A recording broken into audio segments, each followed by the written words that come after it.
Good afternoon, everyone. I'm Woody Myers, Senior Marketing Manager here at RMK Interactive. Thank you all for attending this live 30-minute webinar about the benefits of leasing technology. Matt Kennedy of RMK Leasing will briefly present the benefits of leasing versus a cash purchase, real-world examples, and what you need to consider before leasing technology products for your organization. Matt is the Senior Vice President and Chief Operating Officer of RMK Leasing. He has over 15 years experience in the equipment leasing and finance industry, and over the last 5 years he has overseen the strategic growth of the company and is responsible for the overall sales and marketing and operation departments of the company. A few housekeeping notes. Once the presentation begins, we'll be muting the phones. You can ask questions by typing it in the questions section. We'll address them at the end. And also at the end, we will announce the prize winner of the Google Nexus. The recording of today's webinar will be emailed to everyone who registered about 24 hours after it's done. And now I'm going to turn it over to Matt. Thank you, Woody. Good afternoon, everyone. It's a pleasure to be here today, and thank you for your time. I'd like to start off to give you a brief overview of who RMK Leasing is. Founded nearly 20 years ago, we are a true independent equipment lessor and finance company located in Cleveland, Ohio. Our primary focus is the information technology sector with equipment expertise in the barcode scanner, AIDC, and printer marketplace. Our portfolio consists of over 75% of this type of asset and collateral, and we originate, service, and manage lease from inception through disposal. So I'd like to talk about some key data points in the equipment financing sector before we jump into the benefits of leasing. About $1.2 trillion is spent by American businesses on capital goods and software each year. This excludes real estate. About $725 billion of that is financed through leasing, loans, or some other financial instrument or product. Over 70% of companies today use at least one form of leasing or loan system in 2012 alone. This ranges from small businesses, mid-sized, and Fortune 500 companies. This is projected to grow over $778 billion by year-end 2014, and I'll explain a key driver of this growth later in the presentation. First, I'd like to just kind of differentiate the difference between a lease and a loan. A lease is a contract that includes an option for the lessee either to renew the lease at the fair market value at the end of the term or to buy it at its then fair market value. There are two subsets of lease classifications, operating capital, and I'll get to that in a minute. A loan is a financing agreement that allows a business to acquire, use, and eventually own that equipment after investing in a down payment. A loan may require the borrower to pledge a certain asset for collateral. Think of a mortgage, except typically this financing is this type of equipment is usually done over a 3 to 5 year period. Okay, briefly from an accounting perspective, capital versus operating leases, and you probably have heard that from your accounting department and or finance department. This is more on the accounting side of the transaction, but it's helpful to understand the key differentiators of these classifications. An operating lease is a true lease. This structure is not accounted for on the balance sheet per the rules of FASB 13. This is often referred to as off-balance sheet financing. The rent is simply treated as an expense. Your finance and accounting departments may find this structure useful because it doesn't impact any financial ratios they might have, like debt to equity and things like that. This structure is often used for an unexpected purchase that may arise that is not budgeted for in this year's budgets. Operating leases have certain tax advantages that may be available with this structure as well. But with the new disclosures and new FASB rules coming out, this structure may go away in a couple of years, so I keep that in mind if you guys do decide to use some sort of planning going forward. A capital lease is basically a full payout lease, non-cancelable agreement. In accounting parlance, basically a lease should be classified and accounted for by a lessee as a purchase and by the finance company. So in essence, a lessor is treated like you just bought the asset yourself, but you're just financing it over a certain term over the course of the lease. Those are the two differentiators between an operating lease and a capital lease. Now we're going to get to the fun part and kind of dive into the benefits of leasing. The first and biggest driver in the leasing world today is the ability to trade in equipment before it becomes obsolete. Everywhere from small businesses to mid-sized businesses to large companies this is the biggest driver. What I call it is living in the Apple world. Is what we're seeing now is new technology, new innovations. Manufacturers of equipment are constantly trying to upgrade their products and give customers new avenues to get into better and more efficient technology. And from a customer standpoint, being able to stay up to current with technology and not have any technology obsolescence is a big driver behind that. So the biggest reason today why companies are leasing is to avoid the technology obsolescence factor. The other biggest driver that we're seeing is capital preservation and return on investments. Companies are finding their return is expedited because there's no big cash outlays, and savings and productivity is immediately recognized. To give you an example, let's say you're looking at a $100,000 transaction for a new warehouse application or manufacturing, route delivery, direct store delivery. Basically, if you purchase that equipment for $100,000, you may see a return on that in anywhere from 12 to 18 months. But if you do some sort of financing structure, you may be able to see and recognize those savings and the productivity gains right away. So it helps with ROI models. And with rates being very low right now in the marketplace, this is absolutely helping the ROI models when it comes to return on investments. So how to get started? There's a couple things to look for when you're looking at whether I should lease, buy, finance. The first thing you should consider, though, is how you're going to be using the equipment. Is technology an important driver in your business? Do you think that you're going to upgrade it in 3 or 4 years? Do you think you're going to hold on to it for 5 or 7 years? What's the useful life in your current environment do you think you can get out of this technology? That's an important factor to determine whether leasing, a loan, or a straight cash purchase makes sense for you. Secondly is when you go out to a marketplace to find the best lender or leasing company or bank to finance or possibly finance your acquisition, you want somebody that can understand and learn more about your business and the equipment application. There's a lot of generalists out there right now, so it's important to make sure that your financial partner has expertise in the equipment being financed or what's being considered for financing. You kind of give an example. If you get hurt, and you hurt your ankle, you go see an orthopedic. You don't see a generalist. That's kind of how we like to teach our customers is for specific assets, you need to go to specific companies that specialize in understanding that collateral. And this will be important if you ever need the flexibility to migrate out of that lease into new equipment. If technology should change, or your application should change, or you need to upgrade to certain technology. A certain financial partner that understands the equipment can help you do this. Somebody that's unfamiliar with the equipment, they'll be a little bit less flexible to understand how you want to get out of it, and therefore they're not going to be able to give you that much flexibility in getting out of it. So a lender with good understanding of the technology, whatever you're acquiring, whether it be warehouse equipment, IT, fleet equipment, that's all very important. Make sure that your lender has a good understanding of not only your business but the equipment collateral behind it. Have your lender work with your finance department ROI analysis and lease versus buy analysis. This will help determine if if financing makes sense for you.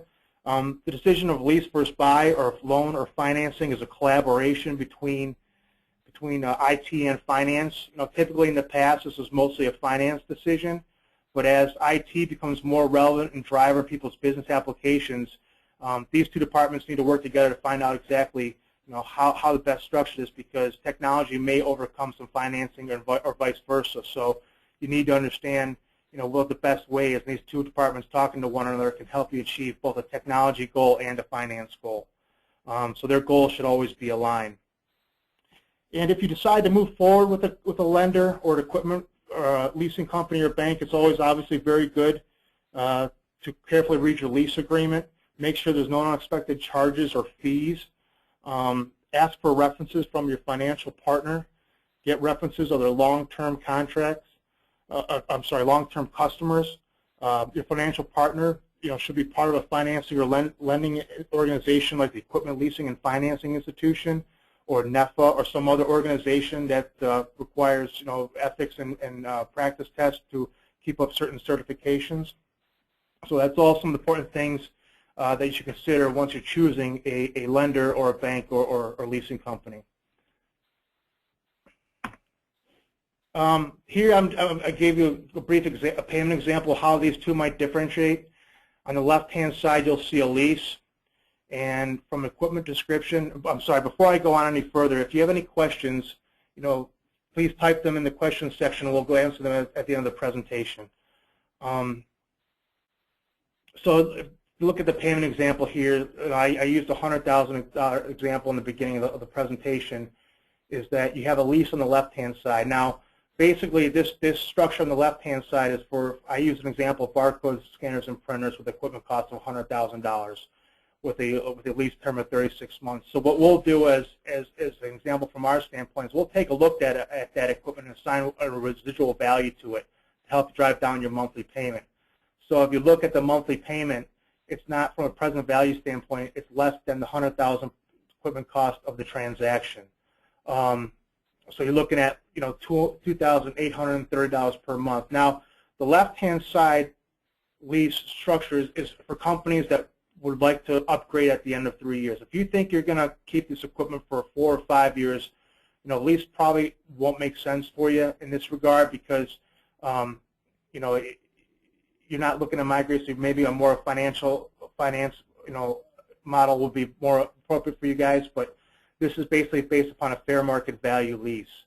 The loan side is basically money over money. It's in principal plus interest over a certain term, but typically loans require some type of down payment.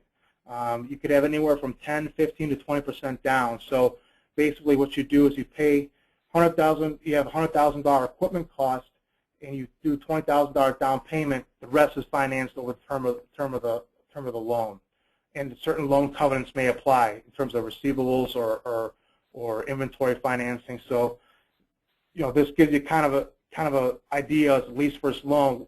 In our opinion, lease is a little bit more flexible. You can get 100% financing as opposed to not having some sort of down payment tied to it. What we're seeing out in the marketplace right now is most of our customers over the past couple of years have started going from a loan model over to a lease model. And the biggest driver, again, and I'm being redundant in that, is because technology is changing and they want the ability every 3 or 4 years to be able to refresh technology and get into new equipment and not be stuck with older, obsolete equipment. And that's one of the key reasons why a lease over the past 4 or 5 years has increasing in the number of originations that's being done as opposed to a loan. Here's some common questions, and again, if you have any other questions, we can address them at the end. But if you look at how the equipment will be used, again, this decides how the best leasing option best fits your organization. That's a key component. What are my options at the end of the lease? And that's very important. Make sure that if you do a loan agreement, you read the agreement, that there's no evergreen clauses at the end where automatic renews for 12 more months at the end where you think you own it for $1 out or you think you own it for the last payment. And make sure you understand, do I have any other obligations for the equipment? Be sure that these conditions are clear, included in your lease agreement. Review these provisions with your internal counsel, or if you don't have it, maybe outside counsel or some business people inside internally, to make sure that you clearly understand the agreement, because you want to make sure that there's no hidden costs or fees associated with setting up a lease or loan, because that can obviously impact your return on investments and the overall cost of doing a lease versus loan. With that being said, I'd like to open it up to questions. I know we're a little bit coming up on time here, but in the final analysis, what I'd like to say is that there's a lot of options out there at your disposal. A lot of banks are sitting on a lot of cash right now, and interest rates are at all-time low. I don't think I've been in this business for 15 years, and I don't think I've seen rates as low as they are right now.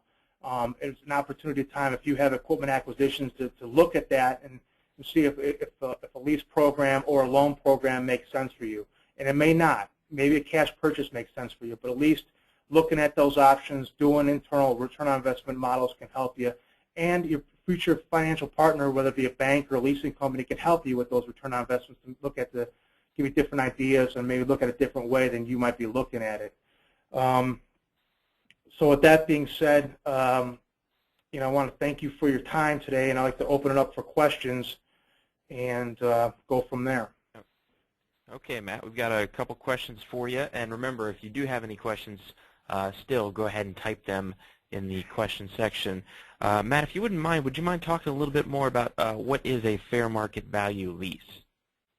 Okay. To go back to the payment example, fair market value lease, let me give you a real life, example. So a lot of, if you ever go to a car dealership and you buy your car and you see 36 months, 0% financing, what that car dealership is doing is taking a residual on that car, so you're not paying for the full amount of the car over the term of the lease because they assigned a residual to it.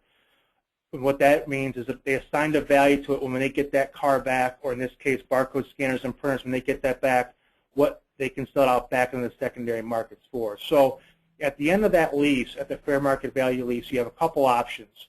You can purchase the equipment for the fair market value, and that's the discussion that's between you, the customer, and the lender.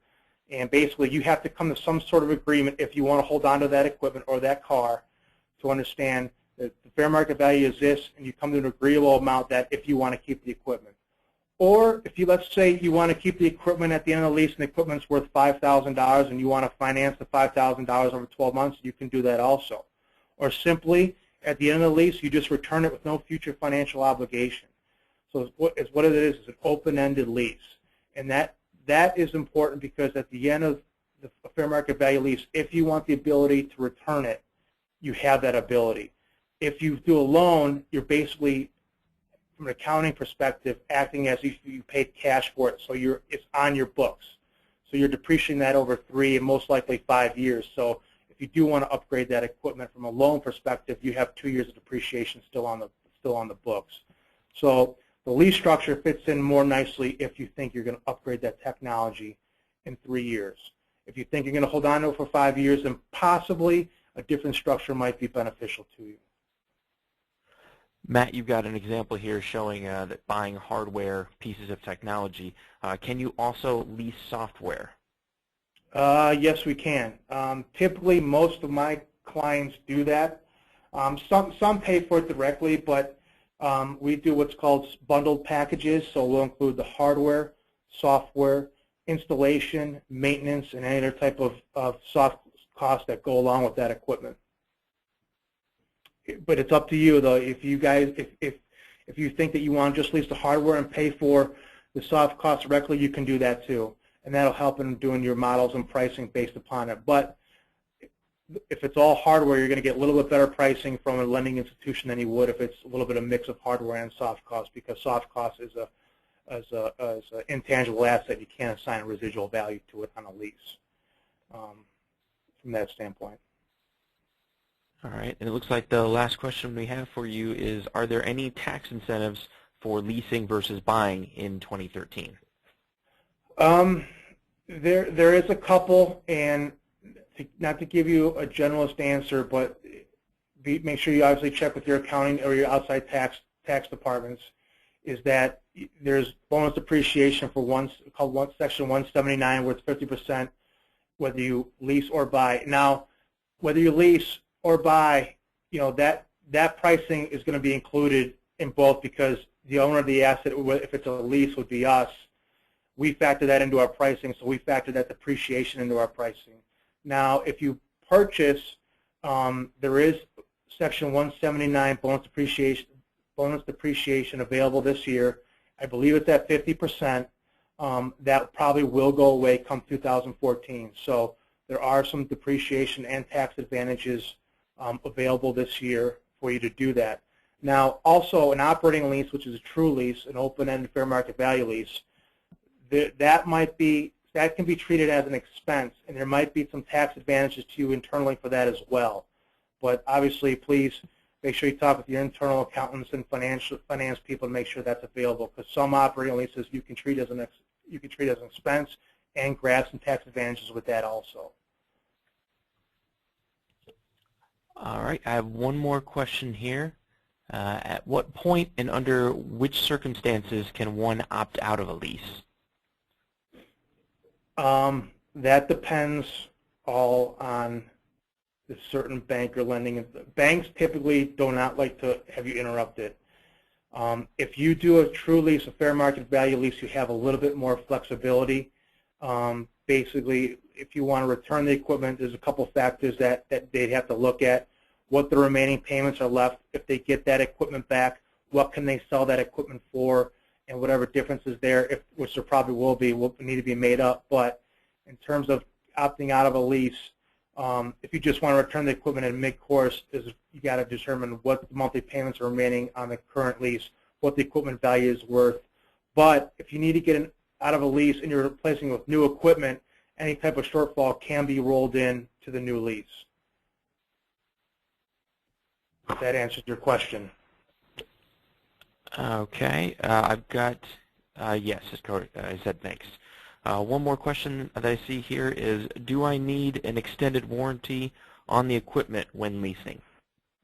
I always recommend them. That's a great question. I always recommend to my customers, whether you do a 3-year lease or a 5-year lease, that you have warranty and maintenance protection to cover the term, because you have a 3-year financial obligation or a 5-year obligation. You're going to be making those monthly payments. So you're typically, most times than not, going to get the useful life of the equipment that you have, the rents that are due on that term. So if you're doing a 5-year lease, I would talk to your RACO account executive and look at a 5-year warranty or maintenance program. If you're doing a 3-year, I would get 3-year. But I would always match the term with the maintenance and make sure they coincide. Okay, it looks like I've got one more here. Sure. Does my credit need to be better for a lease versus a loan?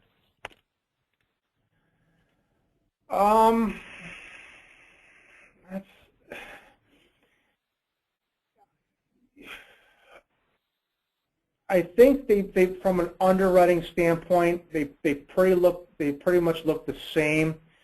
I think that if your credit has taken that's a really good question. They probably look at the same. They look at the same way. They underwrite from a lease versus loan because it's a financial commitment over a certain amount of time. They're going to look at your ability to repay that financial instrument. So what they'll do is, a lender will, depending on how big the size of the transaction is, they'll get a credit application from you. They'll pull a couple credit bureaus like a PayNet, an Experian, a DMB, to make sure to see if there's any derogatories or late pays or things like that. But depending on the transaction, if it's more, they may require financial statements. If it's typically a $50,000 to $75,000 and above, they may require financial statements. But a lease may give you a little bit more flexibility if there's some sort of credit issue, and I'm not saying that anybody here in this call does, but if there is some sort of credit problem, the lease structure may give you a little bit more advantage of getting approved than a loan would. Because in essence, a loan, you're basically unsecured lender. All you have to look for is a creditworthiness of the end user to get your money back. Where a lease, you have a little bit more because the lender has both your credit and the equipment to come back to get out it. An unfortunate event should happen, like a bankruptcy or a liquidation. All right. Well, thank you all very much for your questions. Now I'll go ahead and proudly announce the winner of a brand new Google Nexus. And the winner is Linda from the city of Richmond. So Linda, congratulations. We will get in touch with you following the presentation and let you know how we are going to get that to you. I'd like to thank you all very much for participating in today's event. If you'd like more information on leasing technology, you can contact us here at RACO or MRK for further information. Matt, thank you very much for all your insight today, and thank you all for your attention. Thank you, and have a great rest of the day.